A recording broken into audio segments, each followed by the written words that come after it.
Film stories presenting survive. कहानी शुरू होती है और हम कैरिबियन सी को देखते हैं। वहाँ एक बोट में एक फैमिली दिखाई जाती है जिसमें आदमी का नाम टॉम है और वो एक ओशनग्राफर है। असल में टॉम अपने बेटे की बर्थडे सेलिब्रेट करने के लिए अपनी फैमिली को यहाँ लाया होता है और वो बोट पर एंजॉय कर रहे होते हैं।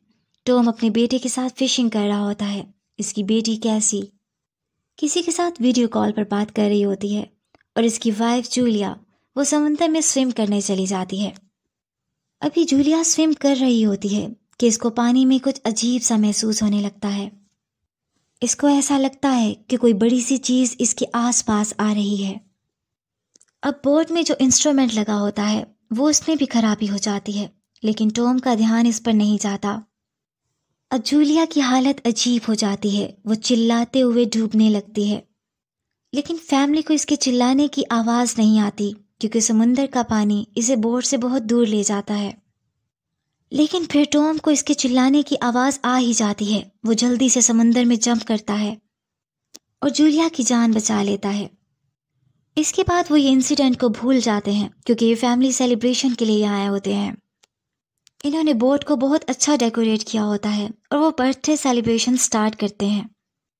इसी दौरान कैसी अपने फ्रेंड से वीडियो कॉल पर कांटेक्ट करती है जो इसे बताता है कि न्यूज़ में बताया जा रहा है कि दुनिया में अजीब तूफान आ रहे हैं।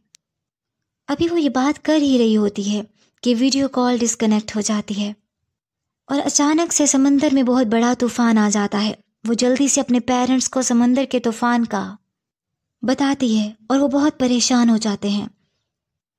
वो सब महसूस करते हैं कि कुछ लहरें इनकी बोट की तरफ आ रही हैं, लेकिन वो बहुत बड़ी वेल्स को देखते हैं जो कि समुंदर की सरफेस पर आ जाती हैं और बोट के इर्द गिर्द होती हैं। अब इन्हें ये समझ नहीं आती कि ये वेल समुंदर के इस हिस्से में कैसे आईं। इसे देखकर टॉम बताता है कि कभी कभी वेल्स तूफान में रास्ता भटक जाती हैं।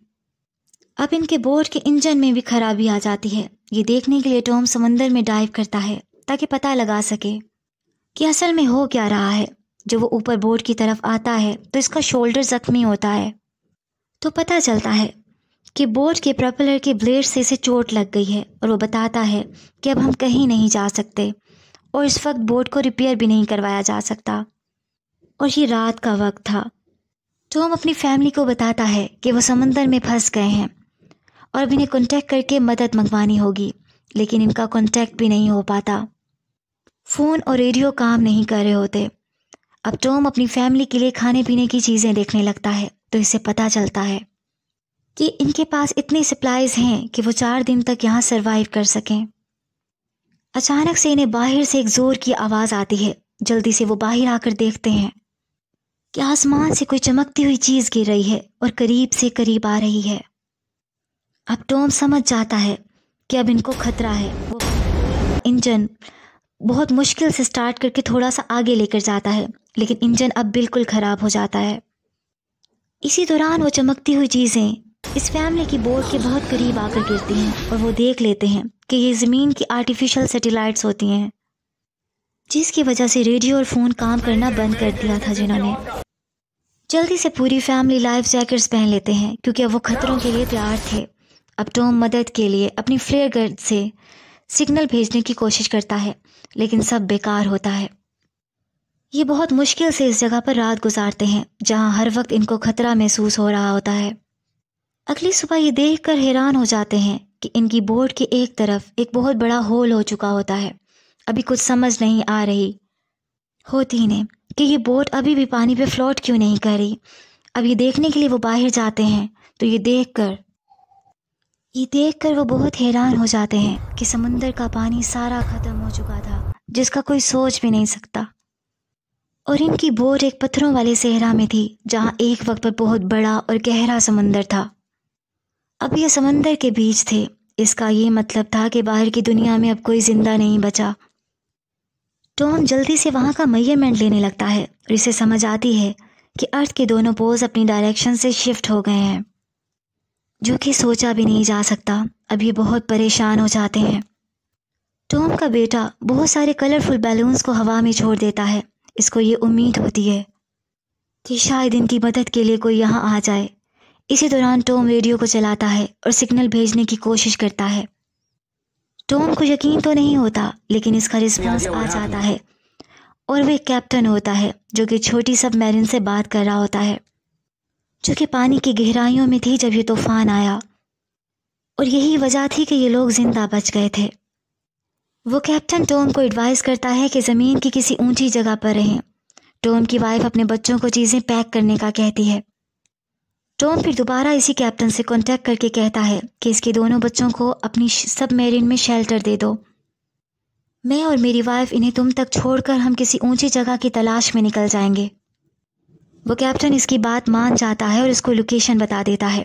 अगली सुबह फैमिली एक नए सफ़र पर जाने के लिए तैयार होती है, लेकिन टॉम को एक दूर से आता हुआ एक आदमी दिखाई देता है जिसके साथ एक डॉग भी था। वो इस आदमी को जिंदा देखकर खुश था और इसकी तरफ वो पानी लेकर जाता है और उसे देता है, लेकिन वो आदमी इसके मुंह पर हमला कर देता है और इसे जान से स्पीयर से मार देता है। अब टॉम की डेथ हो गई थी और ये सब कुछ जूलिया दूर खड़ी देख रही थी और वो रो रही थी और चिल्ला रही थी। वो आदमी उसे भी मारने के लिए उसके पीछे भागता है, जिससे उसकी बाजू जख्मी हो जाती है, लेकिन वो जल्दी से अपने बच्चों की तरफ भागती है और अंदर जाकर बोट के कैबिन्स के बैरिकेड्स लगा देती है ताकि वो आदमी अंदर ना आ सके।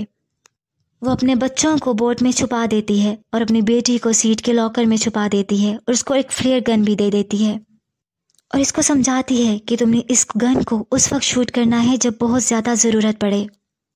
इसी दौरान वो आदमी वो दरवाज़ा तोड़कर अंदर आ जाता है और वहाँ की खाने वाली चीज़ों को खाने लगता है। अब वो जूलिया को पागलों की तरह ढूंढ रहा था और जूलिया चाकू पकड़े एक जगह खड़ी थी और वो चुपके से बोट से उतर जाती है। जैसे ही बोट से उतरती है तो वो डॉग जूलिया को देखते ही इस पर भौंकना शुरू कर देता है और इस पर अटैक कर देता है। जूलिया अपनी जान बचाने के लिए एक चाकू के वार से उस डॉग को मार देती है। वो आदमी आवाज़ें सुन लेता है और वो कैबिन से बाहर आकर देखता है। जूलिया चुपके से दोबारा बोट पर आ जाती है और पीछे इस पर हमला करने की कोशिश करती है, लेकिन आदमी इस पर हमला कर देता है, इसको मारता है, घसीटता है और इसका गला दबाकर इसको जान से मारने की कोशिश करता है। कैसी ये सब देख लेती है, इसे ऐसा लगता है कि वो वक्त आ गया है जब इसको फ्लेयर गन को शूट कर देना चाहिए। कैसी लॉकर से निकलकर फ्लेयर गन को इस आदमी पर चला देती है, लेकिन फ्लेयर की वजह से बोट को ही आग लग जाती है। जूलिया अपने बच्चों को बोट को छोड़कर भागने का कहती है और जल्दी से सामान किया हुआ पैक, खाने पीने की जो चीज़ें थीं उसको लेकर वहाँ से निकलती है और उस आदमी को किक कर कर वहाँ से भाग जाती है।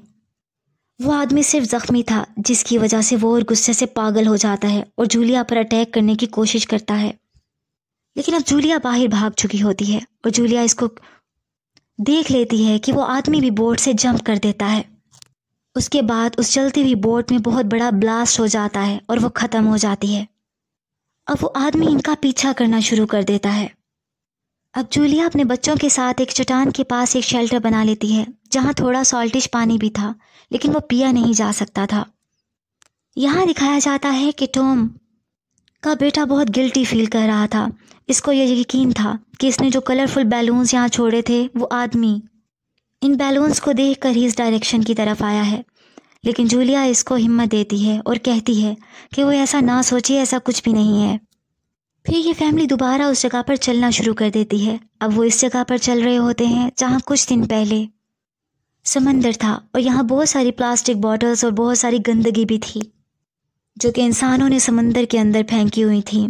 अब जूलिया को पता चल गया था कि इसके बच्चे परेशान हैं और उनको बचने की कोई उम्मीद नज़र नहीं आ रही, लेकिन जूलिया बिल्कुल हिम्मत नहीं हारती और कैसी को कहती है कि हम आगे बढ़ते रहेंगे। फिर इनको समंदर में एक क्रैश किया हुआ प्लेन नज़र आता है।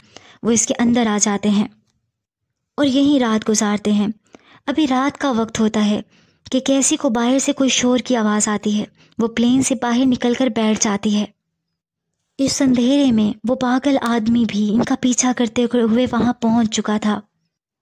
वो कैसी की तरफ आहिस्ता आहिस्ता बढ़ रहा होता है और कैसी को कुछ पता नहीं होता। वो आदमी अभी कैसी को पकड़ने ही वाला होता है कि जूलिया इसको चाकू के वार से इसे जान से मार देती है और ये दोबारा प्लेन में आ जाते हैं। जब सुबह होती है तो ये तीनों दोबारा सफ़र शुरू करने की तैयारी करते हैं। वो बाहर आकर देखते हैं कि इस आदमी की डेड बॉडी को जो कि समुद्री क्रिएचर थी वो खा गए हैं। इसी तरह ये दिन भी गुजर जाता है। फिर इनको प्लास्टिक चेयर्स मिलती हैं जिससे वो शेल्टर बना लेते हैं। अब रात को जब ये सो रहे होते हैं, अचानक से जूलिया को अजीब आवाज़ें आने लगती हैं। वो कुछ ऐसा देखती है कि इसे अपने बच्चों को नींद से उठाना पड़ता है, क्योंकि अब एक और खतरा इनकी तरफ बढ़ रहा था। और ये आवाज़ें भूखे क्रैब्स की थीं।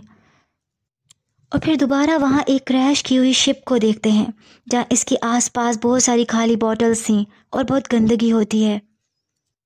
अब भूखे क्रैब्स इनको खाने के लिए इनके पीछे होते हैं। फिर इनको वहाँ कुछ लोग दिखाई देते हैं। जूलिया इन्हें देखकर आवाज़ देती है और मदद के लिए बुलाती है, लेकिन वो लोग क्रैब से बहुत ज़्यादा डरे हुए होते हैं, जिसकी वजह से वो शिप में कंटेनर्स को अंदर से बंद कर लेते हैं। अब जूलिया अपने बच्चों के साथ इस खतरे को देख लेती है और कंटेनर्स के ऊपर चढ़कर अपने और अपने बच्चों की जान बचाती है, लेकिन इसी दौरान इसकी टांग भी जख्मी हो जाती है। अब दिखाया जाता है कि बहुत सारे क्रैब, जो कि हज़ारों की तादाद में थे, वो कंटेनर्स के होल की मदद से अंदर जाने लगते हैं जहाँ लोग छुपे हुए थे। और जूलिया और इसके बच्चों को लोगों के मरने की आवाज़ें आ रही होती हैं, क्योंकि वो क्रैब्स इनको खा रहे होते हैं। इसी तरह सुबह का वक्त हो जाता है। जूलिया की आंख खुलती है तो इसे कोई भी नज़र नहीं आता। वो बहुत डर जाती है और अपने बच्चों को आवाज़ देती है, लेकिन इसकी आवाज़ से क्रैब्स फिर जाग जाते हैं और इसकी तरफ आने लगते हैं। फिर बाद में पता चलता है कि इसके बच्चे कुछ खाने और पीने की तलाश में और कुछ वेपन्स की तलाश में निकले हुए थे, और फिर वो वापस आ जाते हैं और इनको इस क्रैश्ड शिप से कुछ खाना पीना मिल ही जाता है।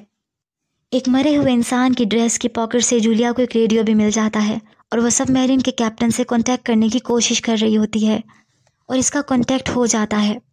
वो बताती है कि इनका मैप खो गया है, जिसकी वजह से कैप्टन फ्लेयर गन से हवा में शूट करता है, जिसकी वजह से इनको डायरेक्शन पता चल जाती है और ये इसी तरफ बढ़ना शुरू कर देते हैं। अब ये चट्टानों से गुजर रहे होते हैं कि जूलिया पत्थरों में फंस जाती है। अब वो कैसी और बच्चों को कहती है कि तुम यहाँ से चले जाओ और सबमरीन की तरफ बढ़ो, लेकिन कैसी को ये बिल्कुल पसंद नहीं आता कि जूलिया, उसकी माँ, अपनी जान की परवाह किए बगैर हमारी ज़िंदगी बचाने की बात कर रही है। वो जानती है कि समंदर का पानी भी जल्द यहाँ आ जाएगा। जूलिया इसका कोई जवाब नहीं देती, अपने बच्चों को सबमरीन का तरफ जाने का दोबारा बोलती है। वो इन्हें फोर्स करती है। आखिरकार अपनी माँ की बात मानकर वो जल्दी से सबमरीन की तरफ भागने लगते हैं, लेकिन जब वहाँ पहुँचते हैं तो कैप्टन उनको बताता है कि वो मान चुका है कि वो अब जिंदा नहीं बचेगा, क्योंकि वो बहुत ज़्यादा ज़ख्मी था। इसलिए वो कहता है कि तुम तीनों फैमिली मेम्बर्स इस सबमरीन में आ सकते हो, क्योंकि यहाँ सिर्फ 3 की जगह है। ये सुनकर कैसी अपनी मदर की तरफ दोबारा भागती है, जो पत्थरों में फंसी हुई थी और एक गन से आने वाले क्रैब्स को मार रही थी। अब कैसी पत्थर के ऊपर चढ़ती है और अपनी मदर की जान बचाने के लिए अपना हाथ इसकी तरफ करती है, ताकि इसकी मदर की जान बच सके। अपनी माँ की जान बचाकर दोबारा सबमरीन की तरफ भागने लगते हैं। अब क्रैब्स भी इनका पीछा कर रहे होते हैं इनको खाने के लिए। अब ये सब सबमरीन में बैठ जाते हैं और उसी दौरान समंदर की लहरें इनकी तरफ बढ़ने लगती हैं। पानी की लहरें सबको ऊपर उठा देती हैं। अब जूलिया को ये सारी बातें जहन में आने लगती हैं जो इनके साथ यहाँ हुआ था। इसके बाद ये तीनों बेहोश हो जाते हैं। जब इन तीनों को होश आता है तो ये सबमरीन का दरवाज़ा खोलकर बाहर आते हैं, तो वो एक शहर के अंदर होते हैं जो मुकम्मल तौर पर तबाह हो चुका था और इसमें कोई भी इंसान नहीं बचा था। इस समंदर के तूफान ने यहाँ सब कुछ ख़त्म कर दिया होता है और इस जगह पर ये सिर्फ तीनों ही जिंदा होते हैं और यहीं कहानी एंड हो जाती है। उम्मीद है आपको ये स्टोरी पसंद आई होगी। ऐसी मोर वीडियोस के लिए लाइक और सब्सक्राइब करें। Thanks for watching.